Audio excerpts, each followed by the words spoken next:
Hey friends, welcome to the Time for Living podcast, your ultimate guide to finding the time you need to crush your business dreams while still having time to live your one beautiful life. I'm your host, Lucy Clark, a devoted boy mum, dedicated business owner, and time-finding expert. Say goodbye to the I'm too busy mindset that's holding you back from growing your online business. No more feeling overwhelmed or stuck in the same place year after year. Each week, we'll dive deep into strategies for being intentional with your precious time so you can hit those business goals while still making time for yourself and your family. If you're ready to create more time, get practical tips and prioritize the steps that will make the biggest impact on your business and life, then you're in the right spot. Pop in your earbuds, steal a quiet moment, and let's find time together. Hey there, welcome to Time for Living. I'm Lucy, and this is where we figure out how to build the business and life you want without waiting for someday. However you're listening right now, whether you're out for a walk, sitting down with your coffee, or tea if you're me, or keeping your hands busy with something else, I'm so glad you carved out this time to be here. This is your time, and I'm excited to spend it with you. So here's what I want to talk with you about today. It's October, and I know what that probably means for you. You're looking ahead at the next 3 months and you're already feeling it. The school parties, the family gatherings, the gift shopping, the coordinating schedules, the trying to keep your business moving forward while also being present for all the holiday moments with your kids. And somewhere in the back of your mind, you might be thinking, you know what, I'll just get through the holidays and then in January, I'll really get serious about my business goals. I'm going to challenge that thinking today because here's what I've learned. Both in my own journey and from working with so many mom entrepreneurs, October isn't the month to put your goals on hold. October is actually your secret weapon.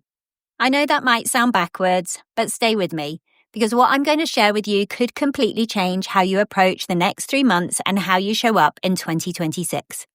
And I promise this isn't about adding more to your plate. It's actually about making the next few months so much easier. Let's talk about what usually happens this time of year. October rolls around and you're finally getting into a rhythm after summer. The kids are settled into school, you know your schedule, you've got your windows of work time figured out. But then you start thinking about everything coming up. Halloween, Thanksgiving, December with all its chaos, and that your voice in your head says, this isn't the time to start something new. I'll wait until January when things calm down. Can I be honest with you? I used to do this every single year. October would come and instead of moving forward, I'd basically go into maintenance mode.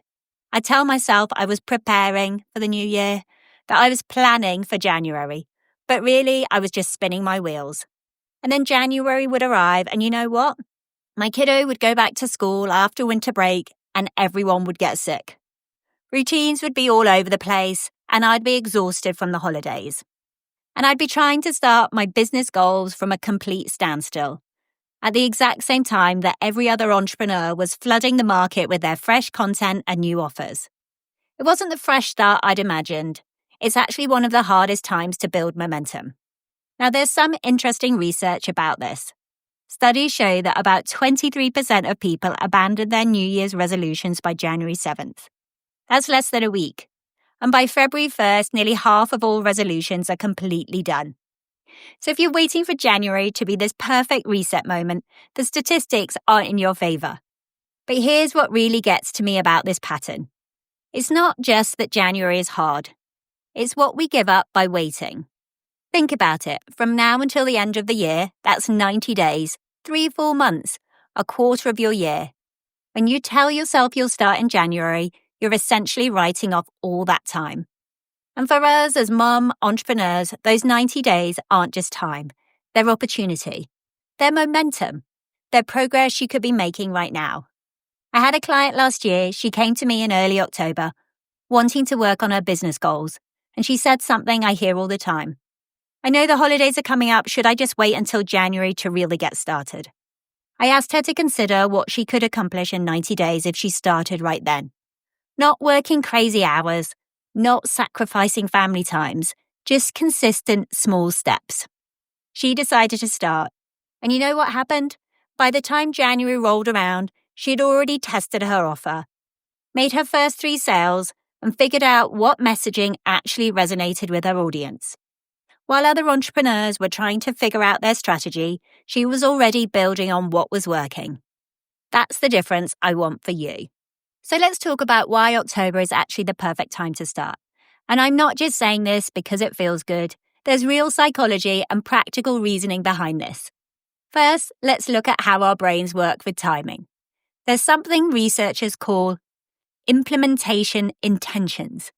Basically, it's the idea that when we decide not just what we're going to do, but when and where we're going to do it, we're much more likely to follow through. October gives you that. You know your schedule right now. You know when the kids are at school.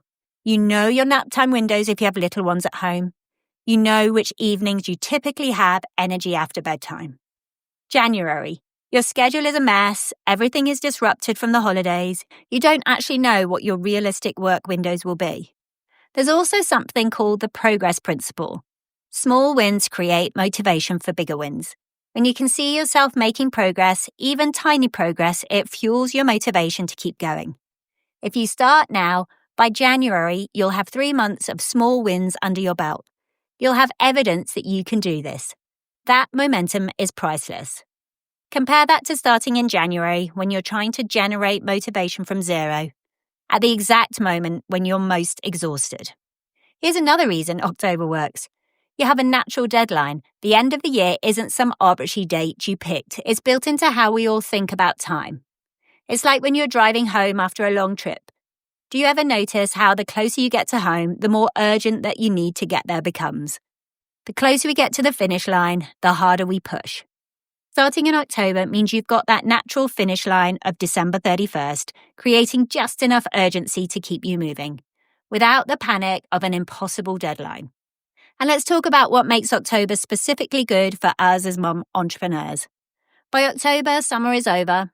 I don't know about you, but summer in my house is chaos. Different schedules every week, camps, vacation, lots of kids at home. By the time September and October hit, I'm ready for structure again. I'm craving routine.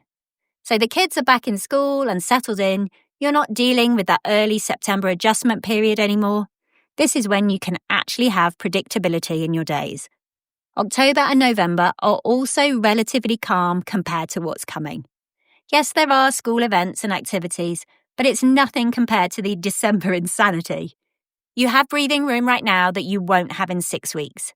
Here's the thing that nobody talks about enough. You get to experiment right now without pressure. Think of October and November as your testing ground. You're not launching into the crowded January market. You're not competing with every other entrepreneur's fresh New Year content.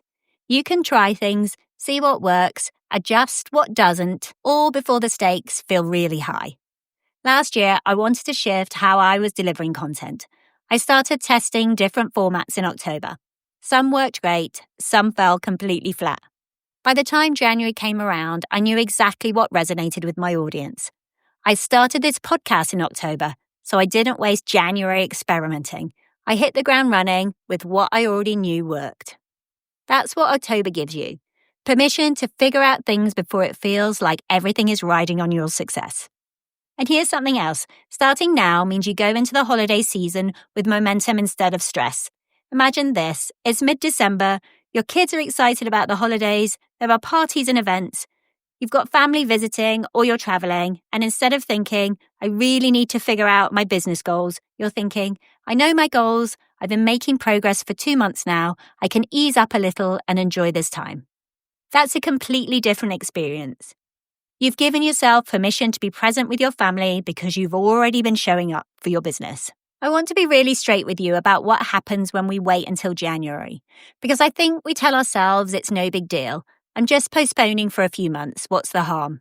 But there is a real cost, and I want you to see it clearly so you can make an informed choice. First, there's the obvious cost. 90 days, that actual time you could be building, learning, growing, earning. Time you don't get back. If you've got a service you want to offer, and you could book even just 1 client per month, that's 3 clients you're leaving on the table. If your service is $500, that's $1,500.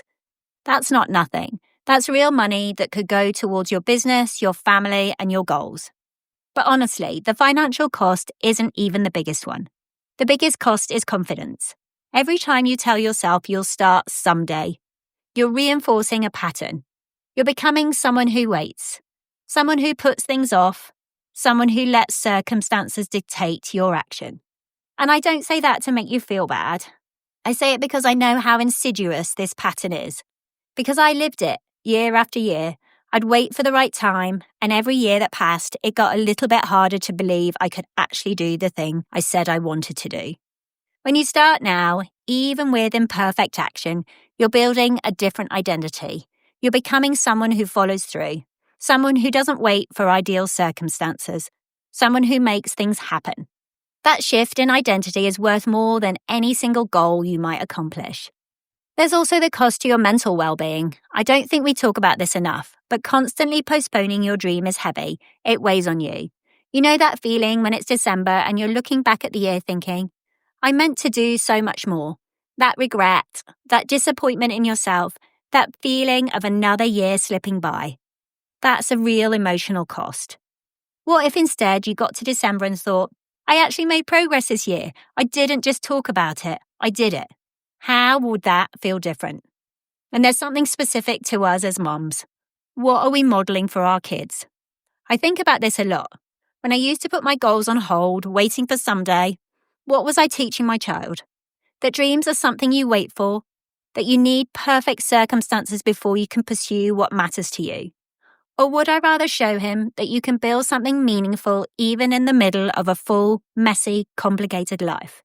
That you don't wait for permission, that you figure it out as you go. That's a completely different lesson, and it's one that starts with a choice you make right now in October.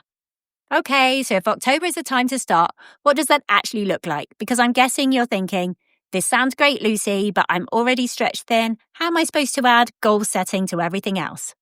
Here's what I want you to understand. This isn't about adding more. It's about getting clear so you can focus. Most of us are busy with a lot of things that don't actually move us towards what we want.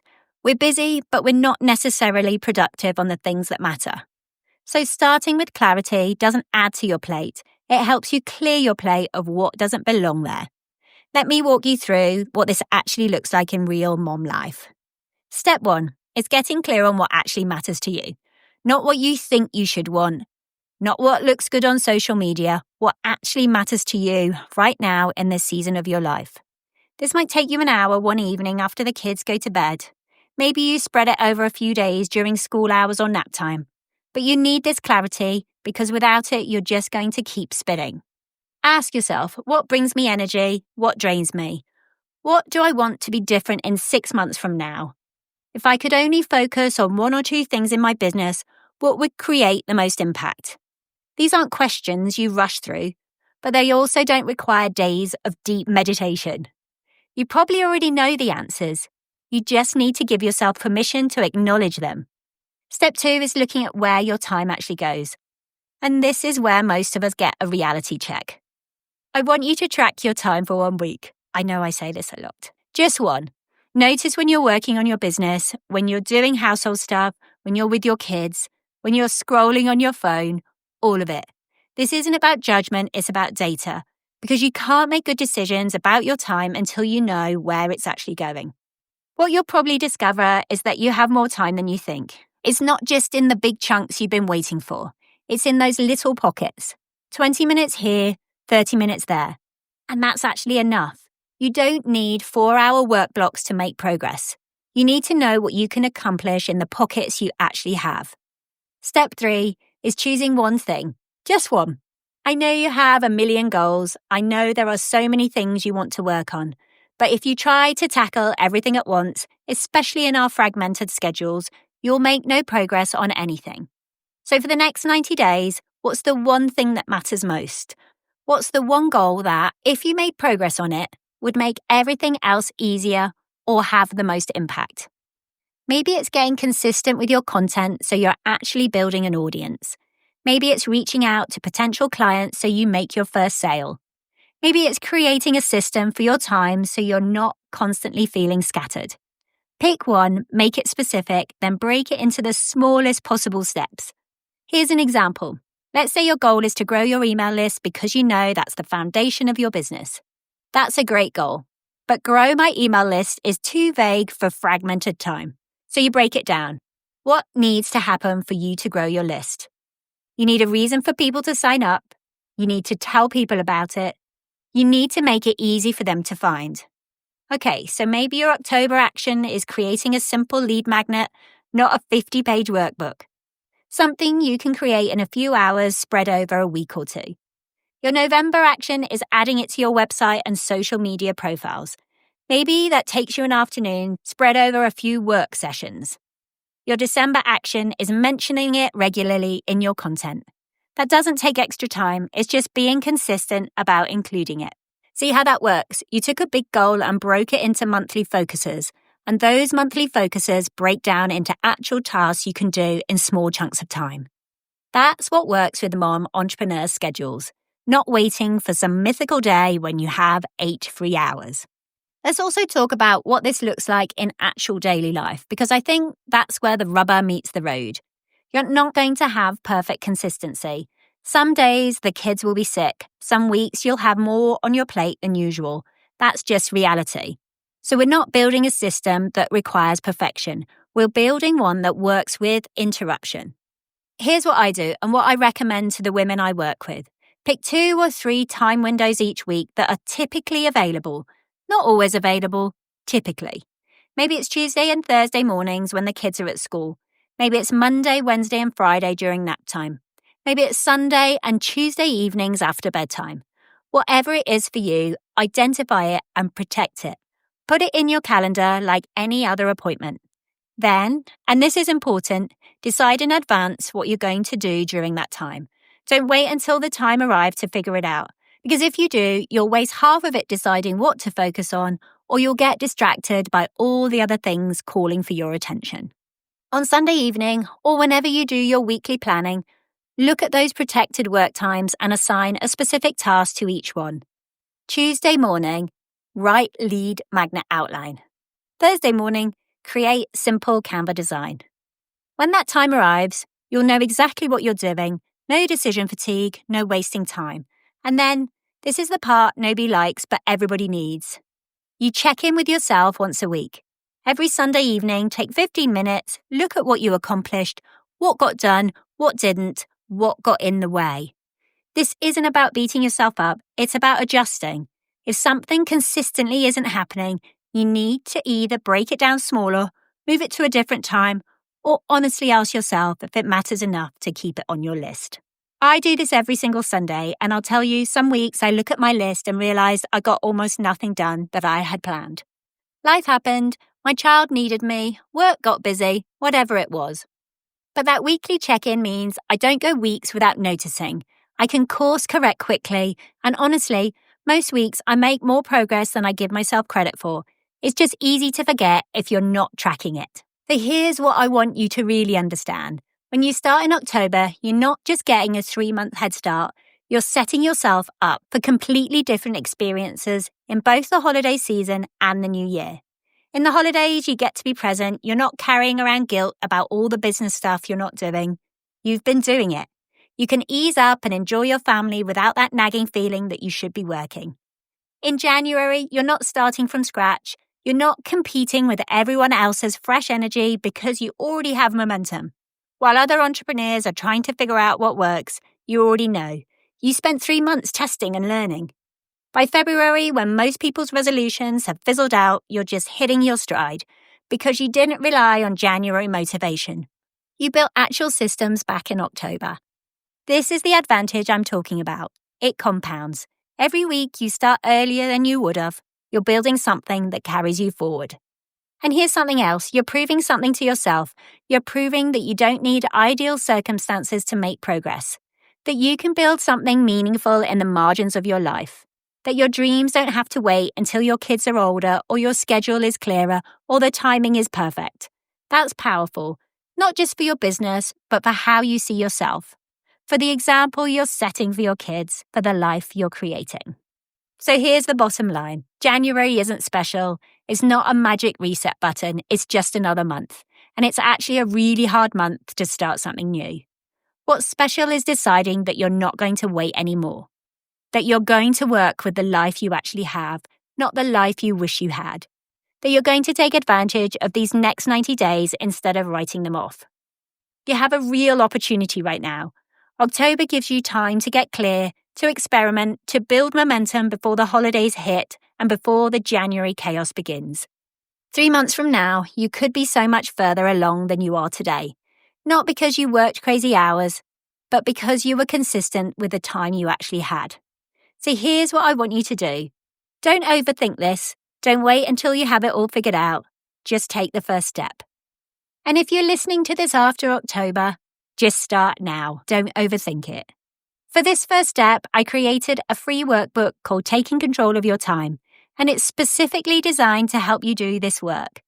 It walks you through the 3 steps I talked about today, reflecting on what actually matters to you, auditing where your time goes, and creating a realistic strategic plan that works with your life as a working mom.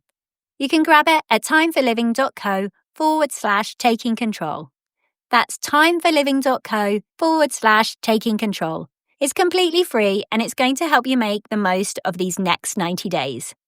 Don't wait until your life calms down to start building what you want, because life isn't going to calm down. This is your life right now, today, and you get to decide if you're going to keep waiting or if you're going to start becoming the person who makes things happen. I'm cheering you on every step of the way. Thanks for being here, and I'll talk to you next week. Hey friends, thank you so much for tuning in to the Time for Living podcast today. If this episode inspired you to take action and save time, I'd be so grateful if you could leave a written review and subscribe over on Apple Podcasts. Your feedback means the world to me and helps us reach even more amazing people like you. If you know a friend who needs to hear this message, share this episode with them. And remember, your time is precious, so make every moment count. Until next time, keep dreaming, keep living, and keep making time for what matters most.